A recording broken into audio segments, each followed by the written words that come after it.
What's going on, guys? Junior's Fishing Company with my first castable musky fly today.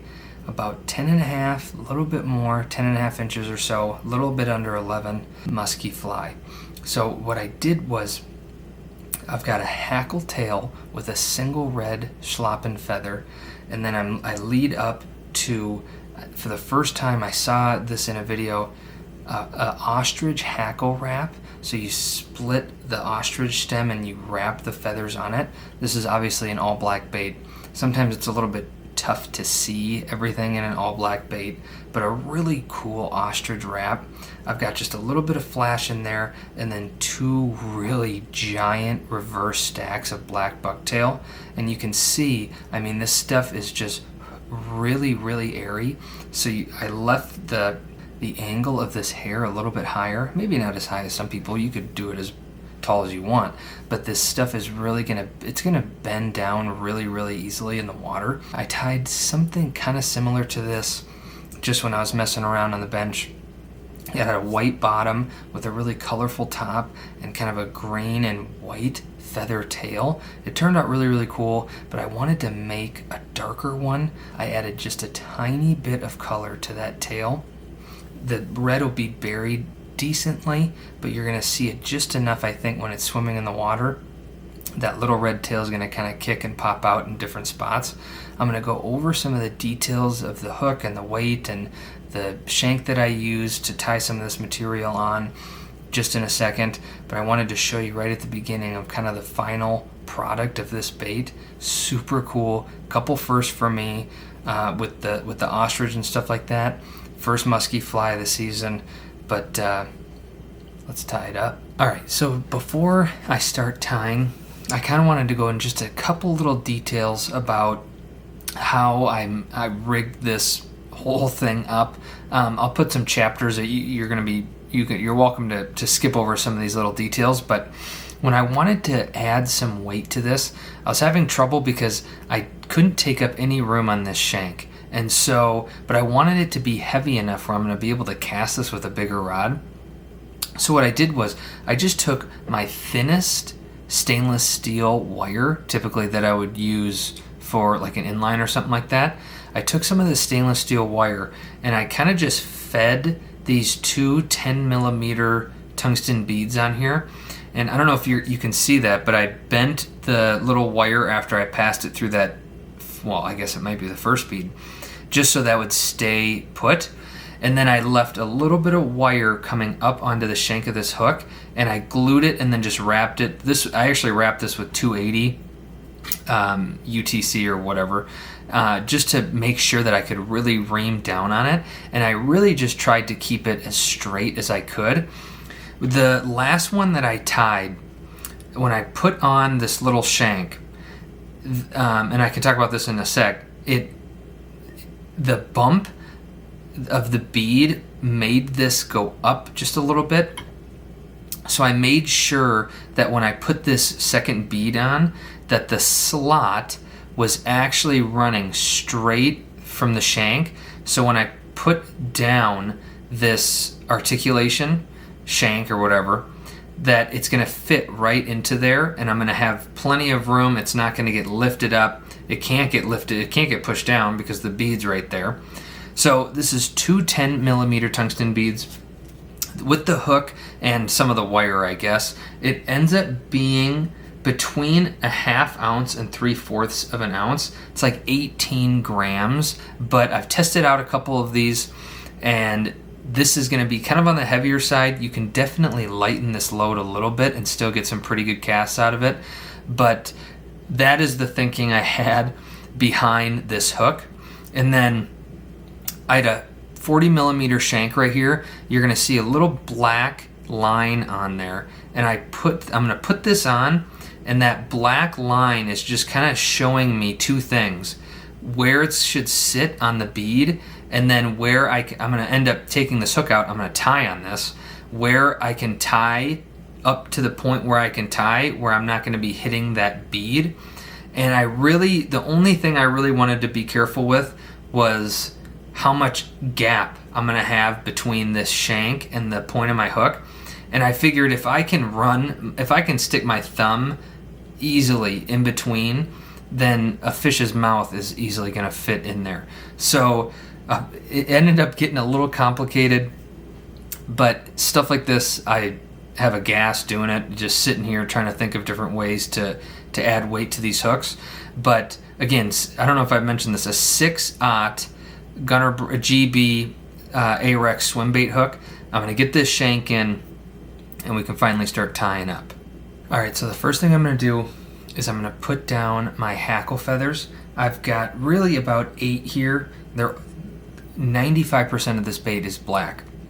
And I have one of my red and black schlappens. Is a really nice feather. I didn't really pick it for the thin stem or anything, but I just wanted a tiny bit of color. I'm really just going to tie these in. I've already kind of measured them out, not 100% super accurately. I did them kind of quick, but if it's half inch different than what I wanted it to be, I didn't really feel like taking the time out to do that. So I'm just going to tie these on one at a time, and I have to remember this shank is actually in at 90 degrees of what I'm going to put on my hook, so it's actually going to be this way. So I want to make sure that I get as much around this shank as I can. I really don't think that would make a huge difference in how it swims and how it looks and stuff like that, but that's just something that I'm keeping in mind as I put down these feathers. I'm making sure I put them on the side. I have some thicker stems here, and I have some really thin feathers. I really just kind of wanted a variety in there. The thin ones have a thinner stem on them, so sometimes they can maybe swim a little bit better, but I wanted to make sure that I put these thick ones in too, because they're going to add some of that volume to the tail that I really want. I want this tail to be really flowy, really fishy. I don't want it to be, just 3 little hackle feathers that are kind of just swimming off the back. I want this to be substantial. So I'm adding, I think the first one that I tied, I think I put 6 on the back, and I thought it was just a little bit thin.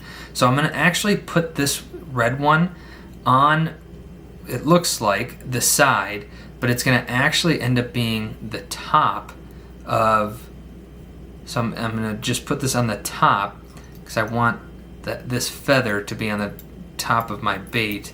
So I'm just going to, again, I'm just trying to remember little details like that it doesn't matter a ton, but small stuff like that, I can't help but do. Alright, so the feathers are down. Before I start tying on before I put this on the hook, I just want to add a little bit more body to this back. This is probably going to be the back third, or the back half of my bait. And I know that these feathers, you might not be able to see all the tips in the camera, but I want this to go about halfway to down my feathers. It's not quite, because I just didn't have 5-inch, 6-inch bucktail in black. So I'm just going to do my best here. The toughest part about this is going to be spinning it, because I'm going to be so darn close to my vise. There's going to be some flare in this, again, because I couldn't be picky about where I got my bucktail from. I can pick out a couple of these super flared ones, but really I'll just spin this around my shank. It's really thin, so you kind of have to be a little bit careful with you're gonna definitely want to make sure that this is glued down and pushed down really tight, because it's gonna want to spin on you. So I'll just kind of hold those down and get some really tight wraps. I don't have a ton of space here, and so I really have to be careful. This, I don't know if you can see, but this is really light bucktail. This not thick, and each fiber isn't really hard. so it's gonna kind of fold down really nice. And if I put a ton of pressure on there and it still spins, then I have not tied it down enough, and I have a little spinning there. So I'm just gonna get this really cinched down on there, and we'll put this shank on our hook. All right, so the hook's in there. Now I tied this red schlappen feather on the top of this shank. So now I know that when I put this on, I want that red to be on the top.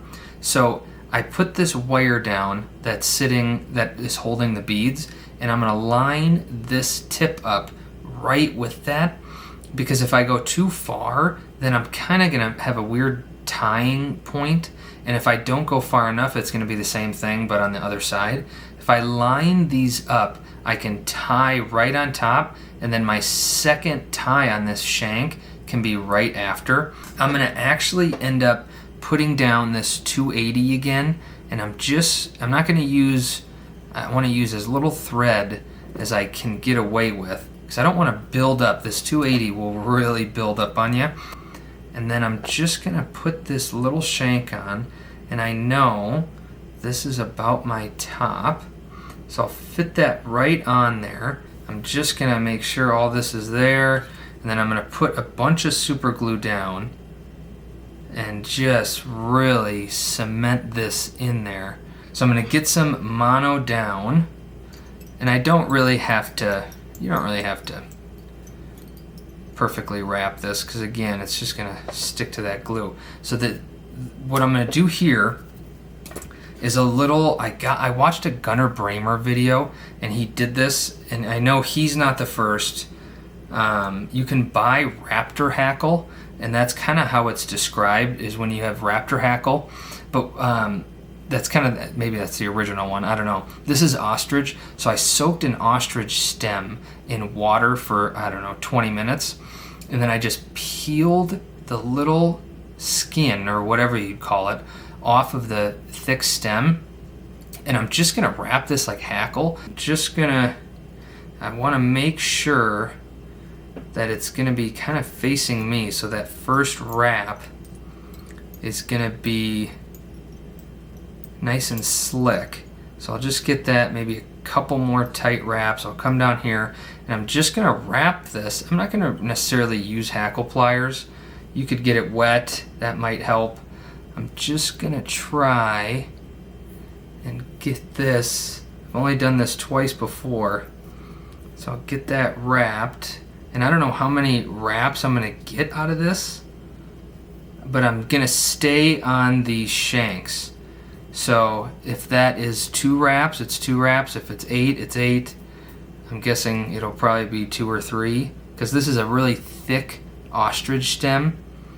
Maybe you really want to use thinner stuff, but I peeled it as well as I could, and I'm just gonna kind of push this stuff back. I might have a couple that stick to some glue, but that's okay. I'm gonna make sure I have really some good pressure on there, because I want to fit as much as I can on here. And I'll just hold it with my finger and come to the other side, and then I'll tie that off, and I'll get as much folded back as I can.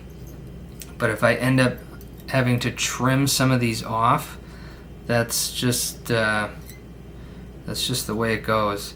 Get 2 tight wraps on there, and then I'll just come fold this back, and I'm gonna just ream on this. Alright, so I got that out of the way as much as I could. I'm gonna add just a little bit of flash. This is Frenzy Fly Fiber by Just Add Water, and I mean, angel hair or wing and flash or whatever you prefer to use. This is just the darkest I had. I didn't have any dark, really dark. I really would prefer flash and fiber, but I didn't have any super dark stuff. And so I'm just gonna add a little bit of this. I really don't want this to be a super flashy bait. I'm just gonna put a little bit on the top, and I'm gonna put just a little bit on the bottom, and I'm just gonna pull some of this out. Try not to make too much of a mess, And I'll just make sure that that's not going to be too long, and I'll trim that up. This stuff is actually really long. I'm just going to get that just barely on there, and I'll end up putting some glue down. So this is just going to be my little bit of flash, and I could take the time to split that on my hook and stuff. I'll do that when the camera's not running. So I'm going to get this down, glued, and then we'll get that first stack of bucktail down. Alright, so everything's glued down. I'm going to put my first stack of bucktail here. Originally I had planned on putting 3 stacks on this shank, and I don't know if I'm going to fit it. So I'm going to put 2 really thick stacks on here, and if I have room for a third small one right by the eye, I'll end up putting it down. But I just don't want to put a thin stack down here and then run out of room and have a big wad of hair that I missed. I would rather have 2 big ones on here and not have room for a third smaller one. This is going to make plenty of room, or plenty of volume for this bait. I'm going to bring this back on to the ostrich. Not a ton. And I'm just going right by my last wrap. I'm going to start putting some pressure on here. There should be a lot of flare in this bucktail. I'm going to get it cinched down, maybe with one more wrap here. I don't want it to move forward because I'm running out of real estate here. So I'm just going to get that pinched down. But again, this is a lot of bucktail. And I'll just push straight down, and I can kind of just get it to the side. I always struggle with using black because you can never see where your stuff is. And I'll just get that flared out, get some security wraps on there, and I'm pinching down really hard on this mono. That's not too bad. I still have some room. I'm going to get this cinched down, and I can see, hopefully it's nice and even. I'll get a push tool, and I can kind of push this back and see if there's any thin spots or anything. That looks pretty good in my opinion. So I'll get all this pushed back. I need almost a bigger push tool than this. This was a wad of bucktail. And I'm just going to try and get this pushed out, or I'm going to get my mono on the other side without losing too much of my material. I can get that wrapped on, and then I can really start pushing this back. Alright, so I'm not going to show all of this again. I just want this to be a shorter video. It seems like any video that's over a half hour, it really doesn't get the attention. And so I'm just going to kind of show you what I'm going to do. I need to build up that cone to help push these fibers back. I want it to be pretty pushed back. So I'm going to actually build up a pretty big cone here. I'm just going to dip a little super glue onto my monofilament thread, and I'm going to build up a cone to make sure, and I'm going to add flare as I go, but this one's going to be pretty pushed down. The second one's going to be at about a 45. Alright, so that first one's pushed back. I'm going to get my second one, which is actually going to be even bigger or thicker. I don't know what you'd want to, more hair than that previous one, because I want this head to definitely have some size to it. I'm just going to try and get this all figured out in my hand and get it trimmed up, and then we can get it on there. You just want to make sure that all those butts are even. I really don't think I'm going to have enough room for that last one, so I want to make sure all of this gets put on there. And I'm going to have a lot sitting behind where I push back, just because it'll help add some of that bulk to this bait without having to put that third stack on. So I'll just get this pushed around as evenly as I can. Again, I'll just leave all those butts in there. I'll kind of get this combed out. But again, this is an absolute wad of bucktail. And I just want to make sure that it gets pushed or, cinched onto this hook really well, because I don't want it slipping on me on the water. So I'm going to get as many wraps as I can on here. So that looks good enough to me. So I'm going to get this pushed back and just make sure that everything looks about as even as I want it to be. And I'm going to get maybe a bigger push tool just so I can really push that stuff back. And I can see what I'm working with here. And I really am not going to have much room because I have to build up this cone. And so I think this might be it anyway. I could have almost put a little bit more hair on there. I'll get all that pushed, break that little one off, and I'm going to come up here and just get my thread on the, or mono, on the other side of this. And I'm going to get all this pushed back as evenly as I can. I mean, you can kind of see I want it to be about right there. And again, this hair is really flowy. It's not super coarse. And so I'm really not too worried about this bait just not having any life in it. It's going to fold down pretty good. In the water, it always looks different than it does on the vise, and it looks different than it does wet or dry or whatever. So you never really know until you throw it in the water and move it around and see how it looks.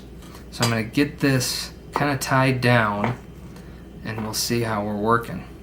Alright, so I'm going to get this bait whip finished off while this glue is still wet, just because this will lock it all in. I'm just going to whip finish right by the eye of the hook. I'm just going to do 3 just because there's plenty of glue on there to hold that in place.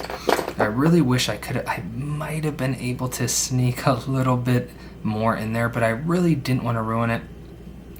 The cone of this is a little bit big than what I would prefer to be sitting at the front of my bait, but that's just the way it goes. So this ends up being about 10.5 inches, a little closer to 10 3/4. But really what I was thinking is the first kind of half of this bait is just going to be a lot of deer hair. So there's going to be a lot of body in that first half. That ostrich kind of goes to the next third, and then you're going to have just the last little bit, quarter, third, whatever. That's just going to be feathers, and that red is going to kind of see through the whole way, because that red goes right up into about right here. And so you're just going to have that little trace of color, just a tiny bit of that fiber flash or frenzy fly fiber or whatever. Just a really cool bait. I had never done a hackle wrap with ostrich before. Kind of wanted to do a video on it. A big castable musky fly. I've been wanting to make one of these for a while. I've got a couple other musky things tinkering in my head, things that I'm going to kind of try out first and see how they work. But Junior's Fishing Company, like and subscribe, drop some comments below. See you in the next one.